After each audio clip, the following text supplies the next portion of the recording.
Bom dia, povo de Deus. Louvado seja o glorioso nome de nosso Senhor Jesus Cristo.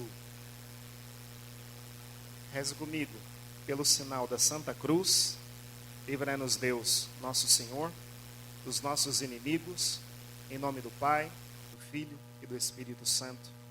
Amém. Irmãos e irmãs, é uma alegria estar aqui com vocês nessa manhã, especialmente nesse encontro que é muito simbólico para todos nós. Eu me lembro que, eu acho que no ano de 2005, né, Tatá, que eu estive no Cristo Rei. Foi bem no centro ali da cidade, tinha um ginásio. Eu acho que foi em 2005 mesmo que Deus me deu a graça de pregar com vocês no ano de 2005. Significativo por quê? Porque me lembro que logo que desci do palco, depois de uma pregação que realizei, o Tatá profetizou sobre a minha vida. E a profecia se concretizou 3 meses depois dessa festa de Cristo Rei. O Tatá olhou para mim depois da pregação e disse assim: Lazinho, dentro dos próximos 2 anos você será o novo coordenador nacional do Ministério de Pregação. Eu olhei para ele, dei uma risada de mineiro e falei: Tatá, como coordenador diocesano eu já fui longe demais. Onde já se viu eu ser o coordenador nacional do Ministério de Pregação? E no ENF daquele ano mesmo, do ano seguinte, quando eu cheguei para fazer a minha inscrição, lá estava o Tatá dando risada. E de fato, naquele ano, meu nome foi homologado como coordenador nacional do Ministério de Pregação, serviço que eu exerci durante 6 anos. Então, estar com vocês, para mim, é voltar às raízes do meu chamado, ao meu estar aqui com vocês nesse dia de hoje. O tema proposto para essa nossa reflexão no início desse dia: Jesus Cristo é o Senhor. Você pode repetir comigo bem alto? Levante sua mão direita e declare essa verdade nessa manhã. Diga: Jesus Cristo é o Senhor. Nós estamos celebrando a solenidade de Cristo Rei. E por isso é tão significativo para nós essa data. Essa solenidade, ela foi instituída no ano de 1925 pelo então Papa Pio XI. E é interessante que nesse ano estava finalizando a Primeira Guerra Mundial e estavam ascendendo ao poder no mundo muitos homens que eram contrários à fé cristã e aos ensinamentos da igreja. Então o Papa institui essa festa, a festa de Cristo, declarando que ele é o Rei do universo. No documento de instituição está escrito o seguinte: na primeira carta encíclica a que nós referimos no início do nosso pontificado aos bispos da Igreja Universal, referimos-nos às principais causas das dificuldades em que a humanidade estava mergulhada. E nos lembramos de dizer que esses males múltiplos no mundo se deviam ao fato de que a maioria dos homens havia expulsado Jesus Cristo e sua santa lei de suas vidas. Que estes não tinham lugar em assuntos privados nem na política. E nós dissemos mais, que enquanto indivíduos e estados se recusassem a se submeter ao governo de nosso Salvador, não haveria nenhuma perspectiva realmente esperançosa de uma paz duradoura entre as nações. Já naquela época, o Papa, olhando para a história da humanidade, olhando para a ação dos homens no mundo, para esses homens que estavam subindo ao poder, especialmente na Alemanha e também em outros países, homens que viviam uma fé contrária aos ensinamentos e aos valores do Evangelho, o Papa fazia esse reconhecimento já em 1925, que o problema dos males da humanidade é que a humanidade havia expulsado Jesus Cristo dos seus corações, não permitindo que ele intervisse na nossa vida comum. E o Papa então reconhecia essa verdade dizendo que só quando Jesus Cristo fosse considerado como sendo o divino Salvador, é que a humanidade poderia de fato experimentar uma paz duradoura. No ano de 1926, então, foi o primeiro ano onde foi celebrado essa festa, onde a igreja declara essa verdade. A verdade que Cristo é o Rei do universo.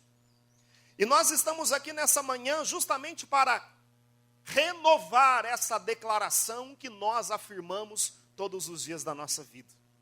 E eu quero então convidar você a pegar comigo a sua Bíblia e abri-la lá no Evangelho de São Mateus, no capítulo de número 16, nós vamos ler do versículo 13 até o 20.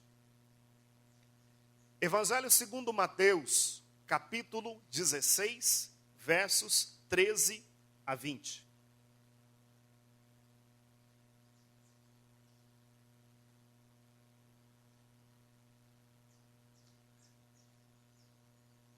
Diz assim a palavra de Deus. Chegando ao território de Cesareia de Filipe, Jesus perguntou aos seus discípulos: no dizer do povo, quem é o filho do homem? Responderam: uns dizem que é João Batista, outros Elias, outros Jeremias ou um dos profetas. Disse-lhe Jesus: e vós, quem dizeis que eu sou? Simão Pedro respondeu: tu és o Cristo, o Filho de Deus vivo. Jesus então lhe disse: feliz é Simão, filho de Jonas, porque não foi a carne e nem o sangue que te revelou isso, mas o meu Pai que está no céu. E eu te declaro que tu és Pedro, e sob esta pedra edificarei a minha igreja. As portas do inferno não prevalecerão contra ela. Palavra da salvação. Vamos aplaudir esse texto da palavra de Deus, irmãos e irmãs?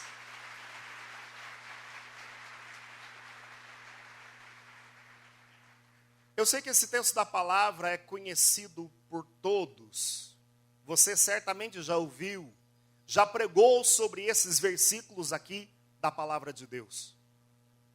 No entanto, muitas vezes, ao fazer uma leitura da palavra, nós deixamos passar desapercebido alguns detalhes que trazem um ensinamento profundo para a nossa vida, que trazem um ensinamento profundo para a nossa comunidade, que podem modificar a forma com que nós olhamos e interpretamos o versículo ou o texto bíblico. Nesse caso, irmãos, eu queria que o teu olhar nessa manhã voltasse-se para o versículo 13, que diz o seguinte: chegando ao território de Cesareia de Filipe. E aqui eu gostaria que você compreendesse o que o autor bíblico queria explicar quando coloca essa cena justamente no território de Cesareia de Filipe.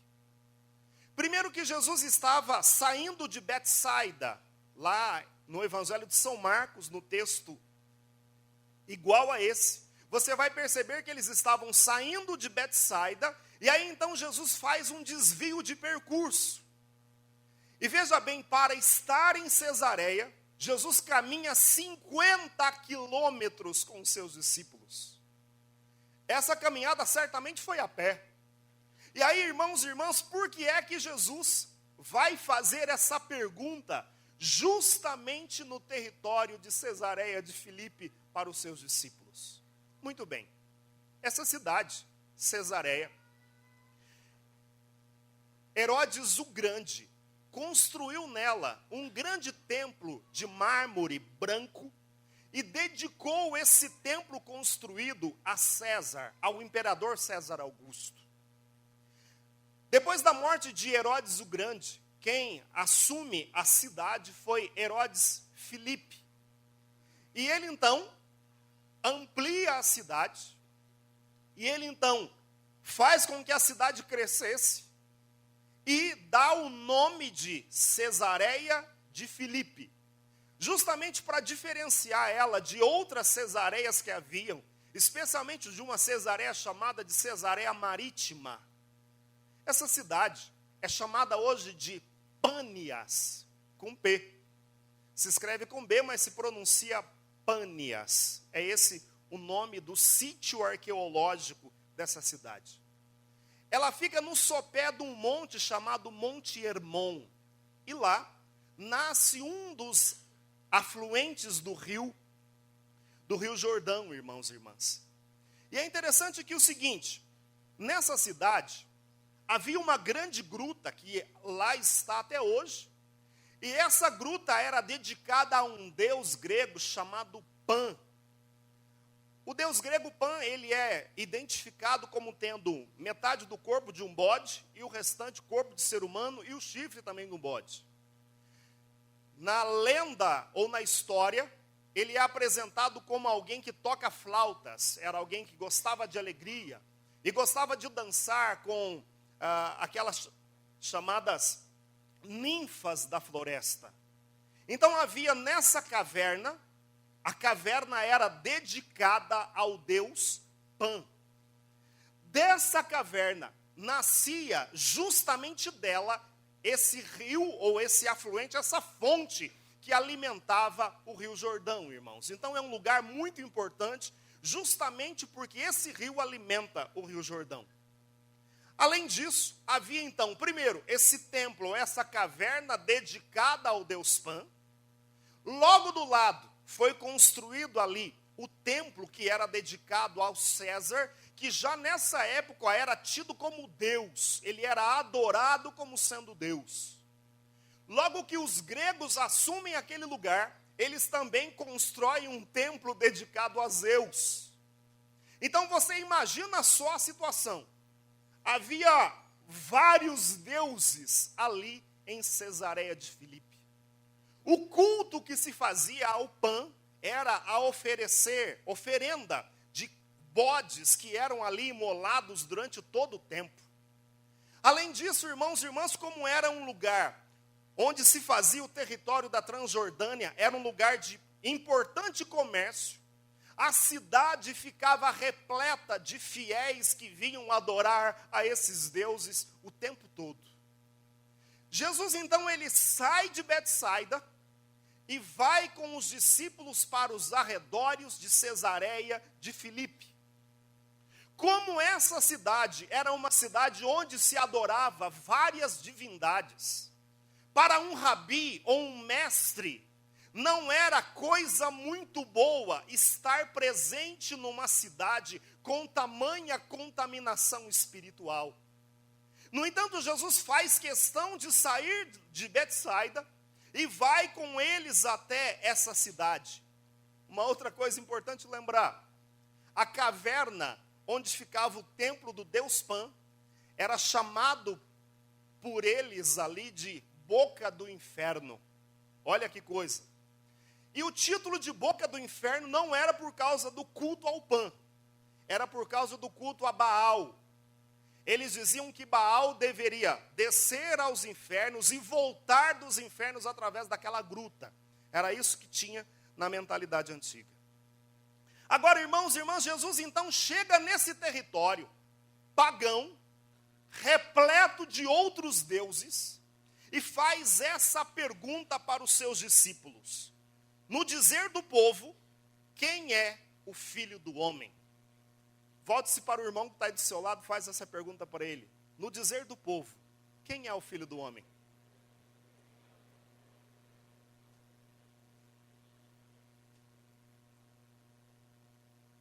Diante disso, eu quero te perguntar nessa manhã. Me parece uma pergunta fora de propósito. Sim ou não? Sim ou não? Sim, um tanto fora de propósito. Por que é que Jesus faz essa pergunta para eles? Será que ele estava com crise de identidade? O que passava no coração do Divino Mestre quando perguntou isso aos discípulos? No dizer do povo, quem é o Filho do Homem? Irmãos e irmãs, eu faço uma leitura especialmente lendo os sinóticos a respeito desse texto.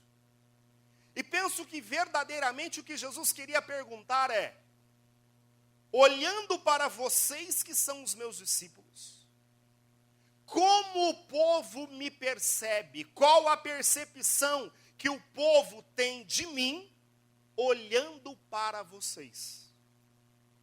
E é interessante que as respostas são as mais variadas. E observe que as respostas, elas são respostas que são boas. Uns vão dizer que é João Batista, outros vão dizer que é Elias, ou um dos profetas. Então são respostas que são boas. No entanto, irmãos e irmãs, essas respostas boas, elas não refletem a essência do divino Salvador. E aí então Jesus, ele melhora o argumento e a pergunta, e diz então, olhando para os seus discípulos: e vocês, quem vocês dizem que eu sou? Ou seja, irmãos e irmãs, ele olha para os discípulos e pergunta: e para vocês que caminham comigo, e para vocês que têm dedicado a sua vida ao meu serviço, para vocês, quem eu sou? Essa pergunta, ela ecoa nessa manhã aos meus e aos seus ouvidos. Para você, quem é Jesus Cristo? E aí eu quero que você se volte para o irmão que está aí do seu lado novamente e diga para ele, olhando nos olhos dele: para você, quem é Jesus Cristo?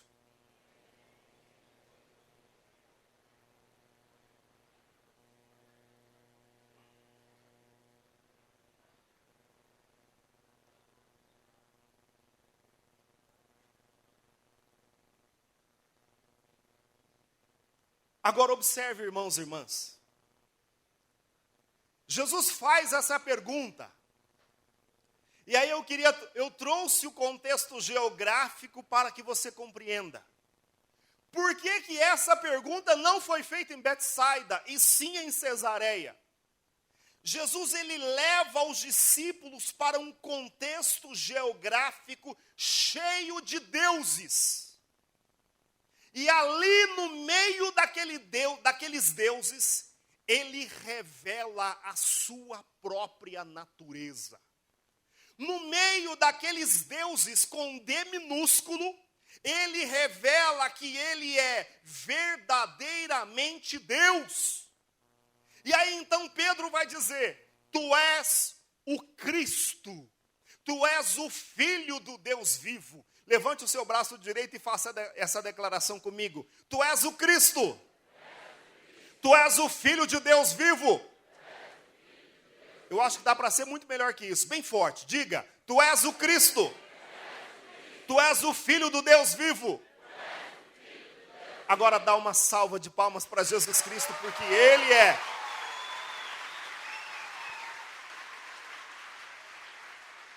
Quando Pedro faz essa maravilhosa declaração, Jesus então intervém e diz para ele: você é bem-aventurado, Simão Pedro, filho de Jonas, porque não foi a carne nem o sangue que te revelou isso, mas foi o meu Pai que está no céu. Portanto, irmãos e irmãs, ali, naquela cidade repleta de deuses, Jesus revela a sua natureza. Ele revela quem ele é. Ele revela que ele é o Cristo, o Yeshua HaMashiach, o Filho de Deus feito homem. Durante todo o seu ministério, Jesus começa a dar provas de que, de fato, quem ele era. Ele começa a dar provas da sua essência, da sua natureza. Vou te dar alguns exemplos. No texto do Evangelho de Marcos, lá no capítulo 5, Jesus demonstra aos seus discípulos que ele tem autoridade sobre o demônio. Jesus, ele chega em Marcos capítulo 5, no território dos Gerazenos. E lá, irmãos e irmãs, havia um homem possuído de um possesso de um espírito imundo. Imundo que estava num cemitério há anos.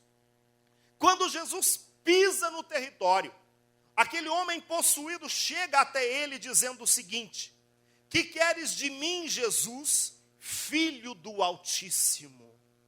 E Jesus então, conjurando aquele espírito, a gente já sabe o que acontece ele expulsa o demônio que vai para uma manada de porcos.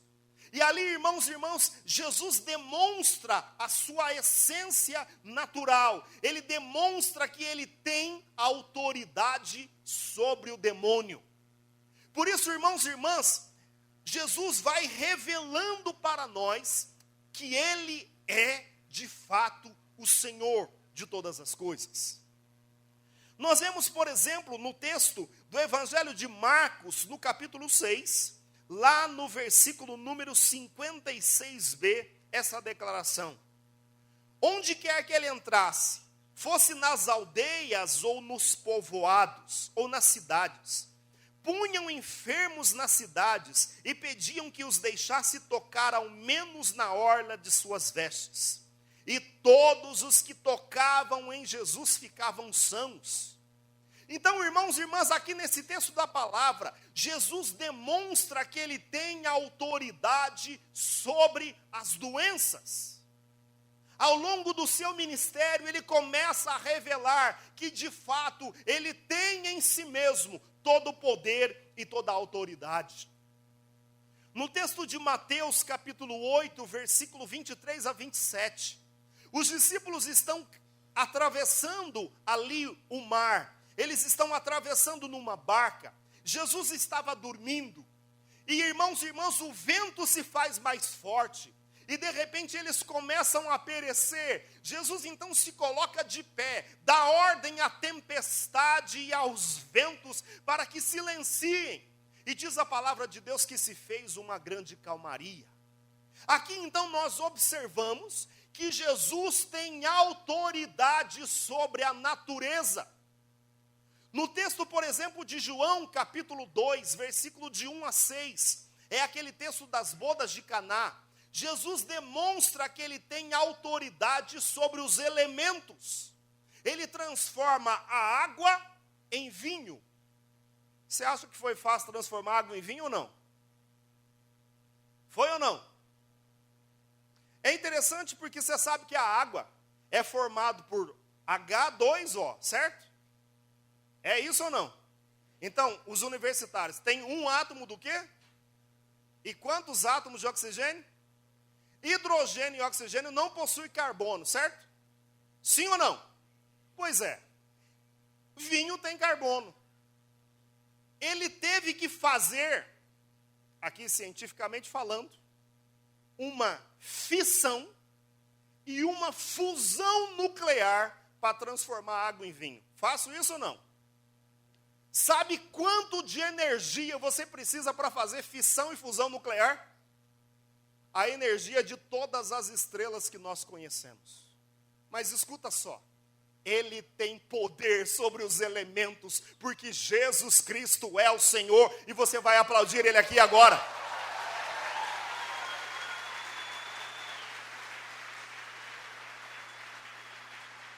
Agora outra coisa, nós ouvimos aqui a palavra dizer, lá em João capítulo 6, no versículo 16 a 21, que numa outra situação, eles estavam também atravessando de barco, quando de repente Jesus vem andando por sobre as águas.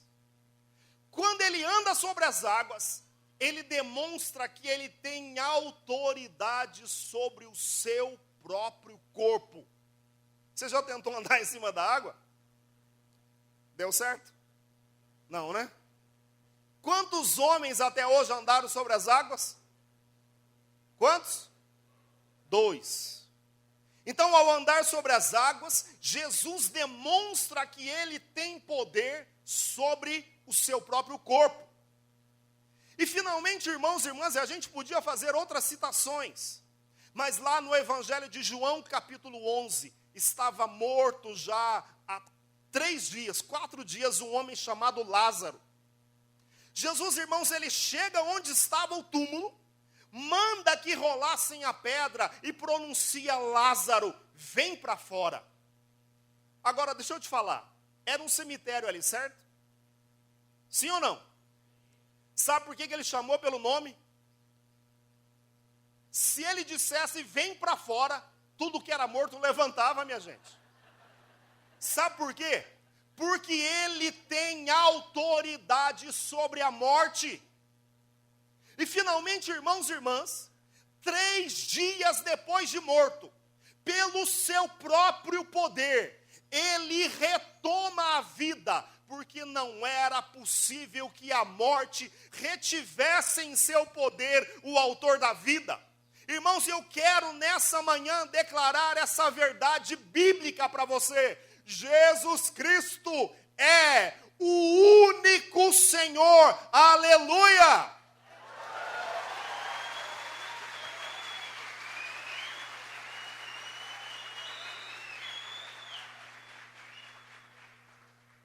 Todos nós sabemos que no Antigo Testamento, o nome de Deus que foi revelado a Moisés, lá na sarça, é representado por um tetragrama, por 4 letras. As letras são a letra Y, a letra H, a letra W e a letra H. É o nome de Javé, o nome que está na comunidade de vocês, Javé Nissi. Então, irmãos e irmãs, esse nome é considerado tão sagrado pelo povo judeu, que todas as vezes que eles liam na Sagrada Escritura o tetragrama bíblico, que representava o nome de Deus, eles não pronunciavam o nome, dizendo que o nome de Javé é um nome impronunciável. Então, todas as vezes que ao ler o texto sagrado, que encontravam esse nome, eles pronunciavam e substituíam a palavra Javé pela palavra Adonai, que significa soberano Senhor. Então, irmãos e irmãs, aqui eu quero dizer para você o seguinte, que o título de Senhor só era um título dado para Deus Pai, o Criador de todas as coisas. No Novo Testamento, nós vamos perceber pela palavra de Deus, que esse título que era dado única e exclusivamente para o Criador, agora ele é dado para Jesus. Jesus ele é chamado no Novo Testamento de Kyrios, ou seja, o Senhor. Essa palavra Kyrios é do grego. Do latim, a palavra o Senhor é Dominus. Então, irmãos e irmãs, aquele título que era dado ao Pai Criador, agora ele é dado a Jesus. E é por isso então que nós declaramos que Jesus Cristo é o Senhor. E aí eu quero te convidar a pegar comigo a sua Bíblia, lá na carta aos Filipenses, no capítulo 2, lá no versículo 5 até o 11. Carta aos Filipenses, capítulo 2, versículo 5 a 11.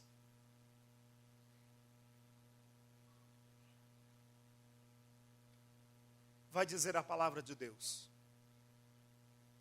dedicai-vos mutuamente à estima que se deve em Cristo Jesus. Sendo ele de condição divina, ele não se prevaleceu da sua igualdade com Deus, mas aniquilou-se a si mesmo, assemelhando-se aos homens.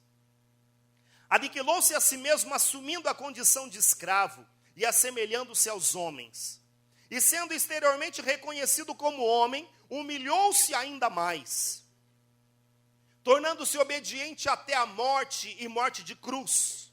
Por isso Deus o exaltou soberanamente e lhe outorgou um nome que está acima de todos os nomes, para que ao nome de Jesus se dobre todo o joelho no céu, na terra e nos infernos, e toda a língua proclame para a glória de Deus Pai. Diga comigo bem alto, que Jesus Cristo é o Senhor. Mais uma vez, e toda a língua confesse para a glória de Deus Pai, que Jesus Cristo Ele é o Senhor. Ele é o Deus dominador, o soberano das nações, irmãos e irmãs. E é por isso que a palavra de Deus vai dizer na carta aos Hebreus, lá no capítulo 1, no versículo de 1 e 2, está escrito: muitas vezes E de diversos modos Deus falou aos nossos pais pelos profetas. Ultimamente ele nos falou por seu Filho, que constituiu o herdeiro universal, pelo qual ele criou todas as coisas. Esplendor da glória de Deus e imagem do seu ser. Ele sustenta o universo com a força da sua palavra. Irmãos e irmãs, olha o que vai dizer esse texto bíblico para nós. De diversas formas, Deus falou ao mundo através dos profetas, mas ultimamente, nos últimos tempos, Ele nos falou através do seu Filho único. Esse Filho foi constituído herdeiro universal, Ele é o esplendor da glória de Deus, e Ele, Jesus Cristo, sustenta o universo inteiro com a força da sua palavra. Sabe o que isso significa, minha gente?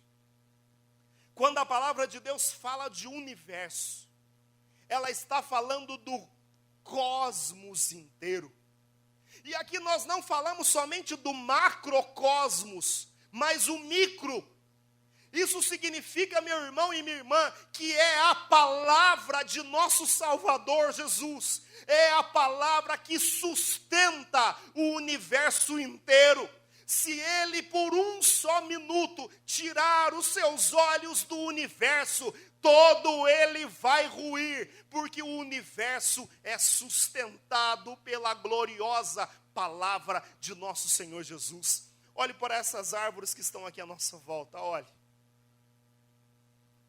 Imagina só, meu irmão, não cai uma folha de uma árvore dessa, se não for da divina vontade de nosso Salvador Jesus. Olha para o irmão que está do seu lado aí. Até os fios de cabelo da cabeça dele, se tiver, foram contados pelo nosso divino Salvador.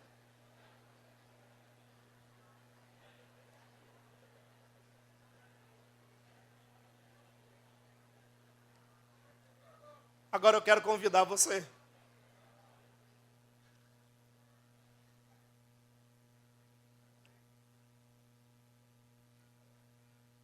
Agora eu quero convidar você a abrir a sua palavra na carta aos Colossenses. No capítulo 1, versículo 15.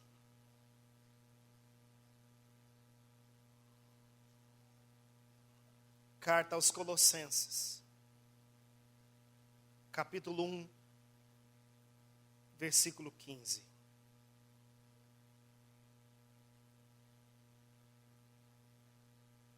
Aqui nesse texto, nós estamos diante de um hino litúrgico que fala da eminência de nosso Senhor Jesus Cristo. Escute. Ele é a imagem do Deus invisível, o primogênito de toda a criação. Nele foram criadas todas as coisas nos céus, na terra, criaturas visíveis e invisíveis, tronos, dominações, principados, potestades. Tudo foi criado por Ele e para Ele. Ele existe antes de todas as coisas. E todas as coisas subsistem nele.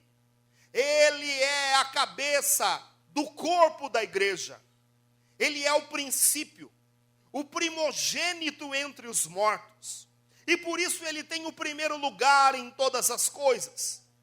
Porque aprouve a Deus fazer habitar nele toda a sua plenitude, e por seu intermédio reconciliar consigo todas as criaturas, por intermédio daquele que ao preço do próprio sangue na cruz, restabeleceu a paz a tudo que existe na terra e nos céus. Irmãos e irmãs, aqui nós estamos percebendo a comunidade primitiva fazendo esse hino de louvor, a eminência de Cristo. Escuta o que a palavra de Deus diz. Todas as coisas foram criadas por Ele e para Ele. Ele existe antes dos séculos. Ele existe antes de todas as coisas. Ele é a cabeça do corpo da igreja. Meu irmão e minha irmã, nessa manhã, eu quero aqui declarar solenemente para a sua vida, que Jesus Cristo tem o controle absoluto da história. Que Jesus Cristo tem o controle da sua própria vida. Eu não sei como é que você está vivendo. Eu não sei como você chegou a esse nosso encontro. Eu não sei como está o seu coração nessa manhã. Mas eu quero declarar para você que Jesus Cristo, entrando na tua história, Ele tem o poder de trazer de volta tudo aquilo que o inimigo tem roubado de você. Porque as portas do inferno não prevalecerão contra a invocação do nome terrível de nosso Senhor e Salvador Jesus Cristo. Amém, irmão? Nessa manhã, eu quero te convidar a fazer essa declaração solene comigo. Ele que já é o Senhor da história, Ele que já é o Senhor do mundo, Ele que é o Deus dominador, vai passar a partir de hoje a ser o Deus dominador da história da sua vida. Agora eu queria que você compreendesse aquilo que Jesus fala a respeito de si mesmo. Olha só primeiro o que vai dizer o livro do Apocalipse. Abra, por favor. Lá no capítulo de número 21, versículo número 5.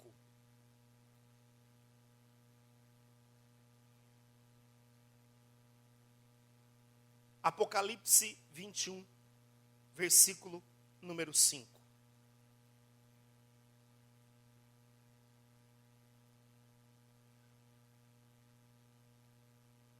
Está escrito: então, o que está sentado no trono disse: eis que renovo todas as coisas. Disse ainda: escreve, porque essas palavras são fiéis e verdadeiras. Novamente me disse: está pronto. Eu sou o Alfa e o Ômega, o começo e o fim. A quem tem sede, eu darei gratuitamente de beber da fonte da água viva. O vencedor herdará tudo isso. Eu serei o seu Deus, e ele será o meu filho. Eu sou o Alfa e o Ômega, o começo e o fim. Vai dizer ainda a palavra de Deus, dizer, irmãos e irmãs, lá no livro do Apocalipse, no capítulo de número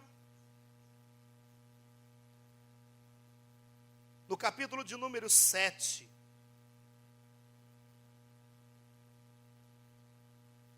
olha só o que diz esse texto bíblico, no versículo 9. Depois disso, eu vi uma multidão que ninguém podia contar. De toda nação, tribo, povo e língua, conservavam-se de pé diante do trono e diante do Cordeiro, de vestes brancas e palmas nas mãos. E bradavam em alta voz: a salvação é obra do nosso Deus, que está sentado no trono e do Cordeiro. E todos os anjos que estavam ao redor do trono, os anciãos e dos 4 animais, prostravam-se de face em terra diante do trono e adoravam a Deus, dizendo: amém, louvor, sabedoria, ação de graças, honra, poder, força ao nosso Deus, pelos séculos dos séculos. Então, para aquele que estava sentado no trono, os anciãos depunham as suas coroas diante dele e diziam que a ele pertence a glória pelos séculos dos séculos. Agora, irmãos e irmãs, eu queria que você prestasse atenção naquilo que Jesus falou a respeito de si mesmo. Ele disse: eu sou o alfa e o ômega. Repita comigo: Jesus é o alfa e o ômega. Olhe para o irmão que está do seu lado, diz isso para ele: Jesus é o alfa e o ômega. Levante seu braço direito bem alto, faça essa declaração: Jesus é o alfa e o ômega. O que essa palavra quer dizer? Ele é o começo de todas as coisas. Irmãos e irmãs, se nós compreendêssemos a verdade dessa palavra, que tudo começa nele, que todas as coisas foram criadas por ele e para a maior glória dele, se nós compreendêssemos que a minha vida, a minha história, ela foi criada por ele e para a glória dele. Irmãos e irmãs, os filósofos vão dizer que 2 dias são os dias mais importantes da vida de um homem ou de uma mulher. O primeiro dia é o dia em que você veio ao mundo. E o segundo dia é quando você descobre o porquê você veio ao mundo. E aqui, irmãos e irmãs, numa única palavra está revelado essas 2 verdades. Você foi criado por ele. Isso significa, meu irmão e minha irmã, eu não sei qual a função que você ocupa hoje na comunidade javenice, na renovação carismática católica, eu não sei. Mas o que eu quero dizer para você, meu irmão, que desde antes da eternidade, a mente divina já havia pensado em você.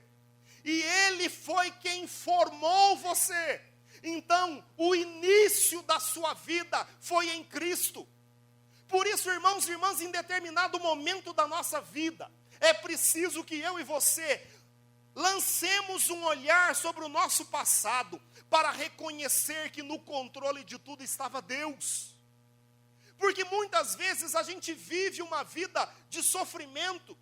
Eu sei, meu irmão e minha irmã, que você também, como eu, passa por muitas lutas. Mas hoje, a partir da experiência do batismo no Espírito, quando eu olho para o meu passado, eu vejo que a mão de Deus me conduziu até aqui.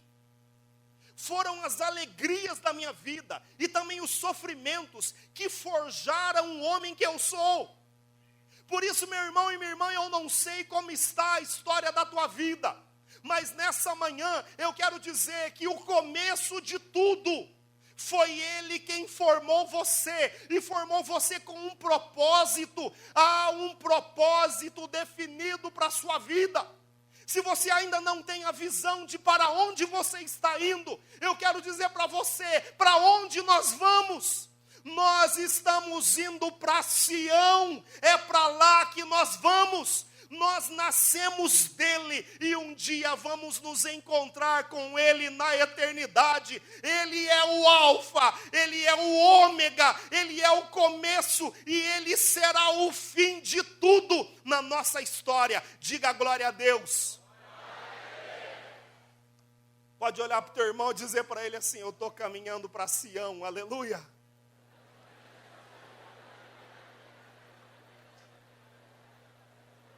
Ele é o começo, ele é o fim de todas as coisas. Agora preste atenção.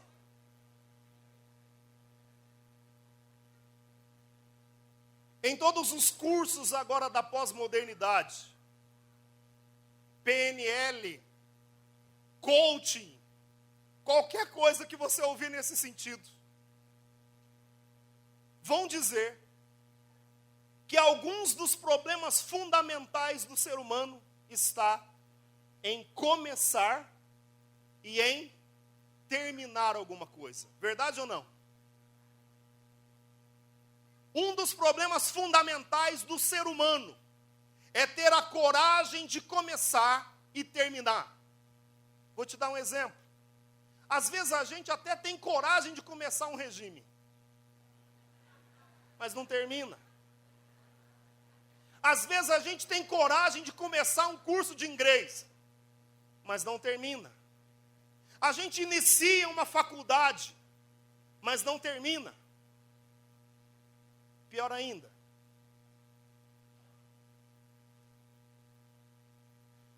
você sabe que tem uma ação que você precisa fazer, mas não tem coragem de iniciar. Talvez essa ação seja um diálogo sincero com sua esposa. Você sabe que tem que fazer, mas não tem coragem de iniciar. Talvez a ação concreta que pode mudar a sua vida é liberar perdão para alguém. Mas você não tem coragem de iniciar. Eu não sei, irmãos e irmãs, qual é a situação onde você precisa de um alfa. Tem pessoas que vivem reclamando da situação financeira, mas não tomam uma atitude concreta para mudá-la. Meu irmão e minha irmã, qual a ação concreta que você precisa iniciar nessa manhã? Se você não tem tido forças para fazer a ação concreta que pode mudar a sua vida, eu quero dizer para você que Ele é o alfa, Ele pode te dar forças para começar o que você precisa. Se você nessa manhã reconhecer a Jesus Cristo como seu único e suficiente Salvador, Ele vai te dar a força para começar e muito mais, Ele vai te ajudar a terminar, porque Ele vai estar conosco até o fim. Amém, irmãos? É isso que a palavra quer dizer, que Ele é o alfa, Ele é o ômega.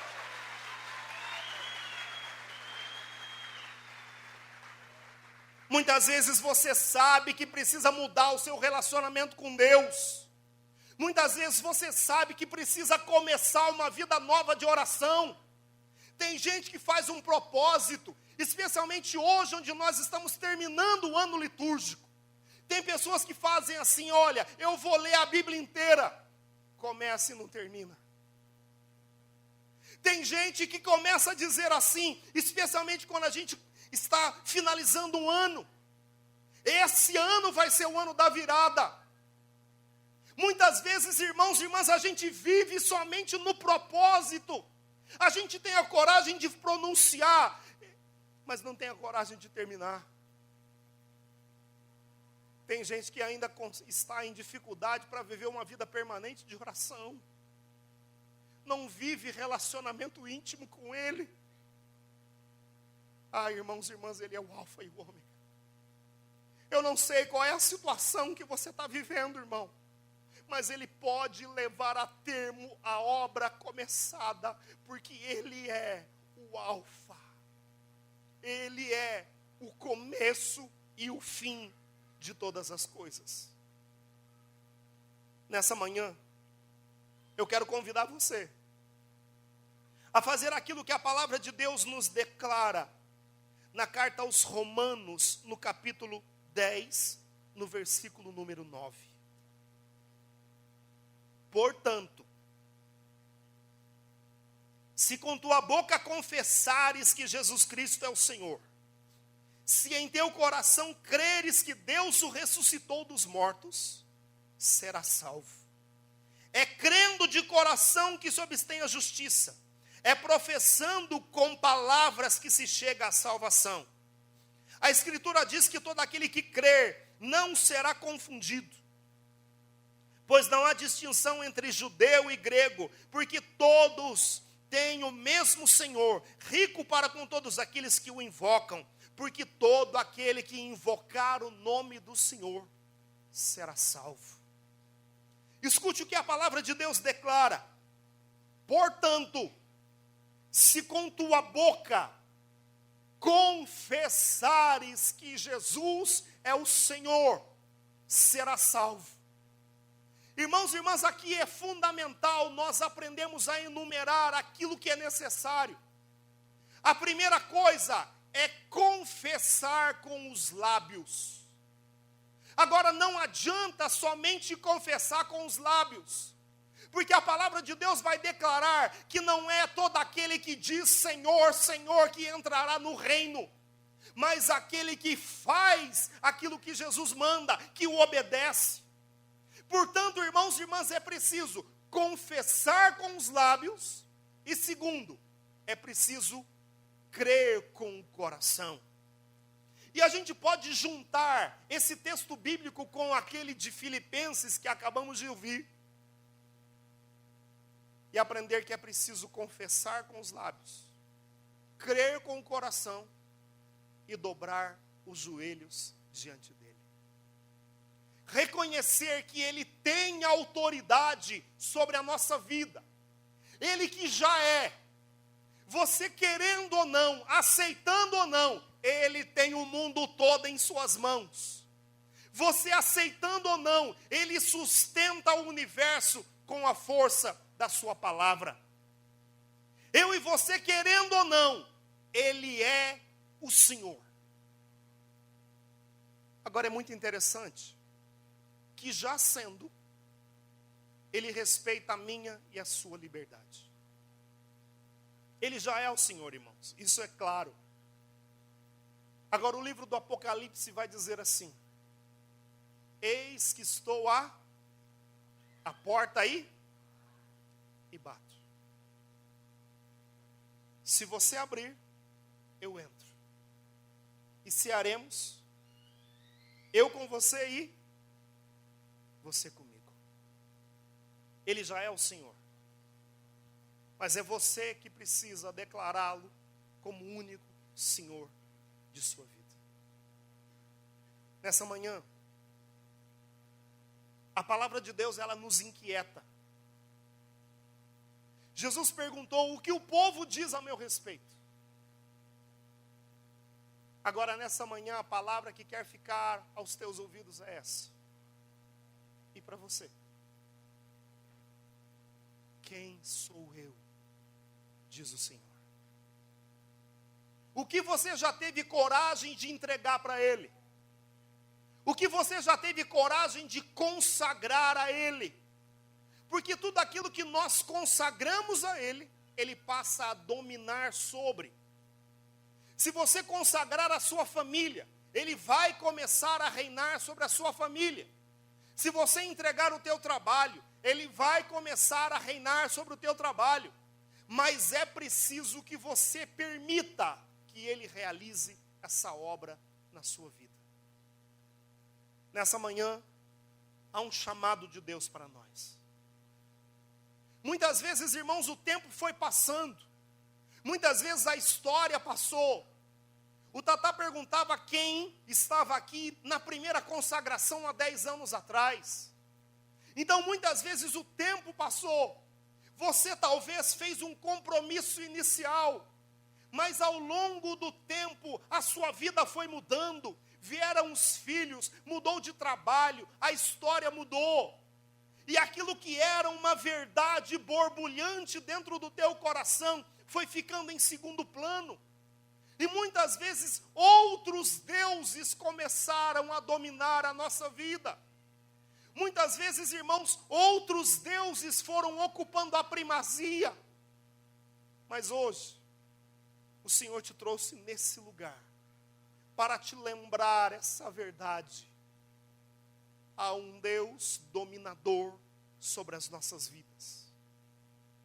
Há um Deus que quer cuidar de cada detalhe da nossa história. Há um Deus que quer caminhar ao teu lado para construir com você uma nova história em sua vida. Por isso, meu irmão, o convite do Senhor para nós hoje: confessar novamente e declararmos nesse dia solene que a nossa vida está inteira nas mãos de Deus. Como eu disse para você, eu não sei como está a história da tua vida. Eu não sei quais são as dificuldades ou os problemas que você trouxe. Eu me lembro muito bem, num dos anos em que estive auxiliando no Escritório Nacional da Renovação Carismática, foi o ano onde a Renovação Carismática escolheu como tema central o senhorio de Jesus. Nós gravamos uma música que tocou no Brasil inteiro. E eu fiz uma gravação em estúdio do texto de Filipenses 2, onde eu fiz a narrativa desse texto de Filipenses capítulo 2. Mas eu me lembro bem que quando cheguei no estúdio, para fazer a gravação da minha voz, fazendo a narrativa desse texto, o rapaz do estúdio, que tinha inclusive feito a letra da música, ajudado na confecção da letra, ele lá estava com um câncer na garganta, irmãos e irmãs. Ele já tinha feito uma biópsia. Naquele dia em que nós fizemos a gravação, era inclusive o dia em que a esposa dele estava no médico, fazendo a retirada do resultado da biópsia. E ele então estava, eu e mais 2 funcionários do Escritório Nacional. Depois que eu fiz a gravação, foram muito tempo de gravação para chegar do jeito que ficou aquele texto. Eu me lembro que o Leonardo, com lágrimas nos olhos, ele fez o seguinte pedido, falou: Lázaro, reza por mim, irmão. Eu estou com câncer na garganta, já fiz a biópsia. A minha esposa está inclusive agora lá, pegando o diagnóstico dessa biópsia. Irmãos e irmãs, eu me lembro de ter feito com ele uma oração muito simples. Ali no estúdio mesmo eu o abracei, nos abraçamos ali junto com os funcionários. E eu disse para Jesus assim: Jesus, nesse ano, nós vamos declarar que Tu és o Senhor. Então eu quero te dizer nessa hora, que Tu és o Senhor dessa enfermidade. Eu disse assim: Jesus, eu sei que o Senhor é o médico dos médicos. O Senhor tem o poder de confundir o diagnóstico que os médicos já deram, porque o Senhor tem a última palavra sobre a nossa vida. E eu disse para ele: Senhor, confunda o diagnóstico dos médicos, mostrando que Tu és o Senhor.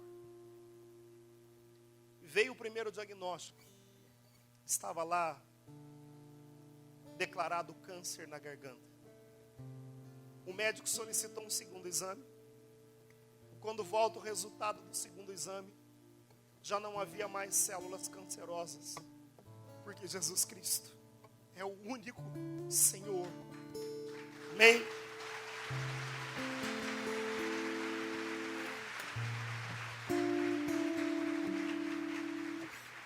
Eu não sei como está a tua vida. Talvez há no nosso meio pessoas enfermas. Talvez há no nosso meio pessoas que não trazem enfermidade física, mas enfermidades espirituais. Talvez você desanimou, você perdeu o ânimo. Talvez você já não mantém mais a vitalidade do início. Talvez há pessoas com problemas nos seus casamentos. Talvez há pessoas desempregadas, endividadas. Eu quero dizer para você nessa manhã, meu irmão e minha irmã, que o mundo não tem a última palavra. A sua família vai dar certo sim. Uma porta nova de emprego vai se abrir. A sua enfermidade será curada sim. Porque a última palavra quem tem sobre a nossa vida é Jesus Cristo. E nessa manhã eu quero declarar que Ele é o único Senhor da sua vida. Se você toma posse dessa bênção, receba essa bênção e declare nessa manhã comigo: Jesus Cristo é o único Senhor. Aleluia!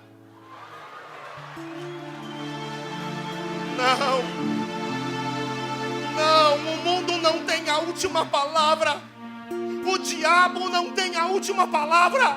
A última palavra é de um Deus que domina sobre tudo. Ele tem o mundo nas suas mãos. Se você nessa manhã quer renovar aquilo que você já disse um dia, se você nessa manhã quer renovar o teu gesto de consagração e de entrega a Ele, para que nós possamos nessa hora, solenemente,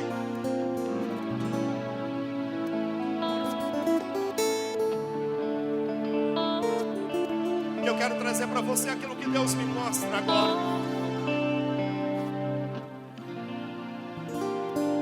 Eu quero trazer para você aquilo que o Espírito coloca no meu coração.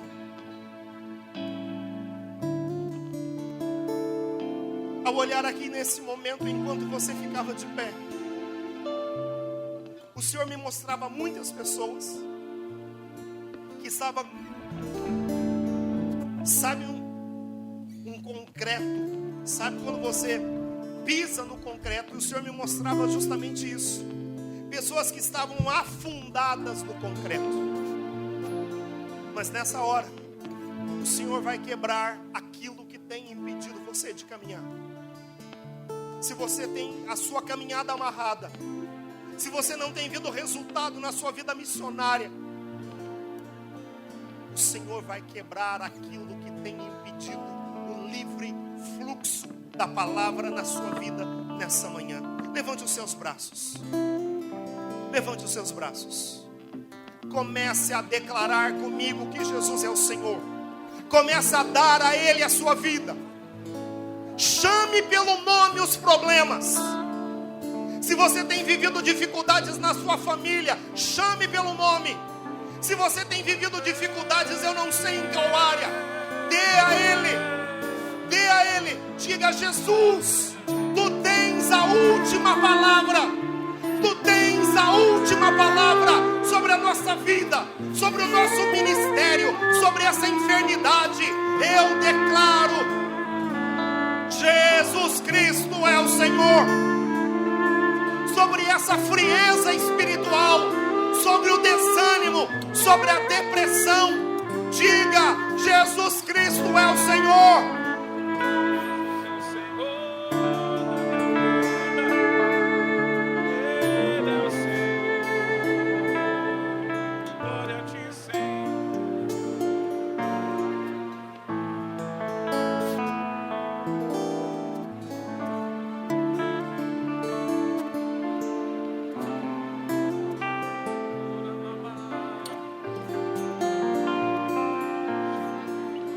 Vai dizendo que Ele é o Senhor, que Ele tem a última palavra sobre o teu trabalho, sobre os teus relacionamentos, sobre a dificuldade de iniciar e terminar.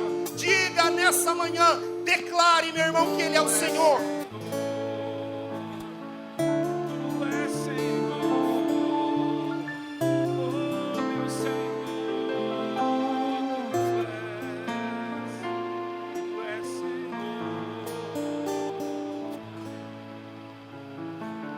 Dá a sua mão para o irmão que está aí com você. Pode unir as mãos. Vamos unir as nossas mãos. Vamos cantar essa canção. Glória.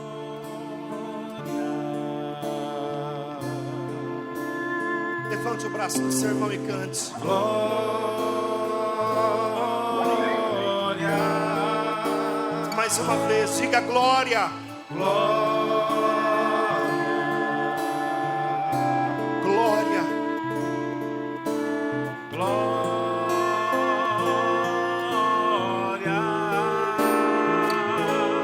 a Jesus, o Senhor. A Jesus, o Senhor. Ao Cordeiro de Deus.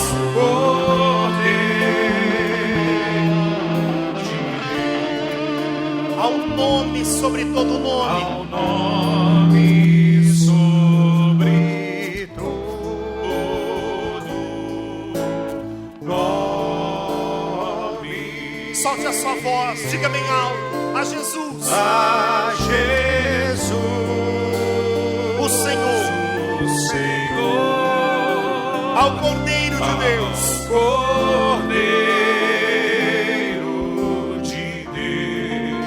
Ao nome sobre todo nome. Ao nome sobre todo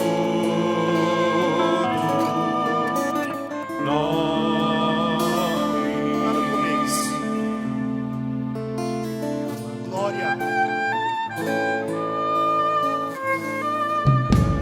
Enche o peito para dizer essa verdade. Levante o braço do irmão. Glória. Canta sua velhice. Glória.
Sustenta a oração.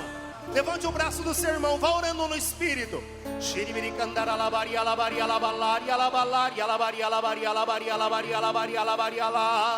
Iriviri candara la varia sindororia la varia shandara la varia la iriviri candara la valoria la valandara la varia la. Sustenta a oração, deixa a unção chegar, deixa o mover do Espírito se realizar em nós.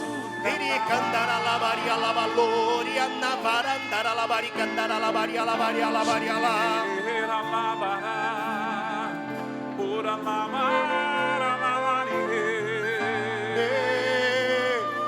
Viri candara la vallandara namandaria la varia la shai trencora si triandari cora manda eri alla vallara la valle ora babara la candara la manigere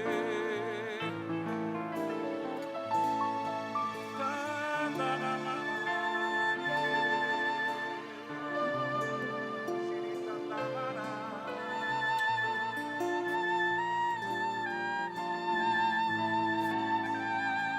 escute.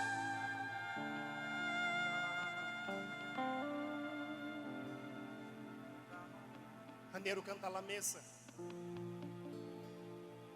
No livro O Poder da Cruz disse o seguinte: a força objetiva da frase Jesus é o Senhor reside no fato de que Ele torna presente a história. Ela é a conclusão de dois eventos fundamentais. Jesus Cristo morreu por nossos pecados, ressuscitou para a nossa justificação. Por isso, Jesus é o Senhor. Todas as vezes que nós pronunciamos essa verdade, esses dois fatos se atualizam, porque a cruz de nosso Senhor Jesus Cristo é um ato perene. Todas as vezes que nós nos colocamos diante dele, essa história de novo se atualiza. Eu não sei como é que você tem vivido a sua vida. Talvez, irmão e irmã, você tem vivido uma vida, pode ser, afastado da presença do Senhor.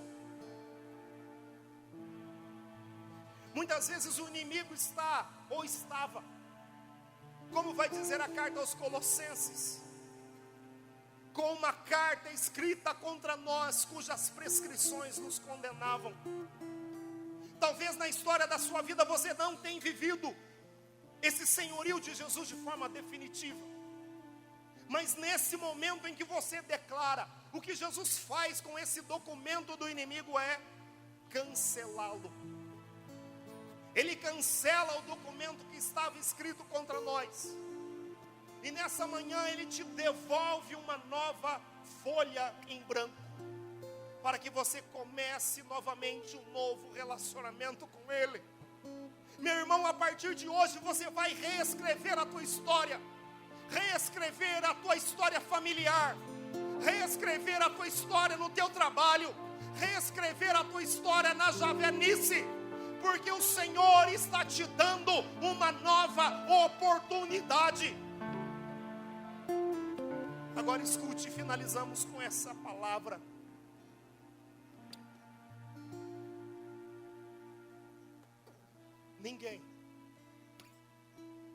Ninguém pode dizer que Jesus é o Senhor, senão pela ação do Espírito Santo. Oh, meu irmão, existem áreas da minha vida que eu ainda não consigo entregar para Ele, áreas remotas do meu caráter, da minha personalidade. Existe tanta coisa que eu preciso colocar sobre o domínio dEle. Quantas vezes eu digo: Senhor, eu não dou conta sozinho. Se você também encontra essa dificuldade, há um Paráclito que nos ajuda. Ele, o Espírito Santo vindo sobre nós, nos ajuda a declarar que Jesus é o Senhor. Então levante comigo seus braços aí. Se você não tem forças, ou muitas vezes se encontra enfraquecido, levante os seus braços e pede comigo: vem, vem, vem, vem Espírito Santo, vem Espírito Santo. Peça a ajuda dele, peça a ajuda do Paráclito, peça comigo: vem, vem, vem, vem, vem, me ajuda, Espírito.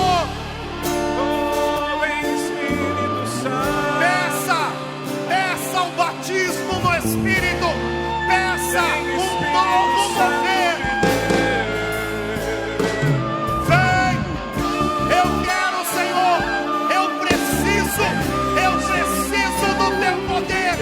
Vem me ajudar a declarar e a reconhecer o senhorio de Jesus sobre a minha vida. Vem, Espírito Santo.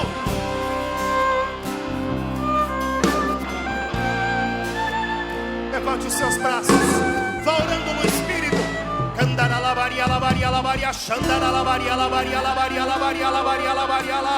Deixa o Espírito orar, solte a sua voz, deixa o mover de Deus se realizar em sua vida.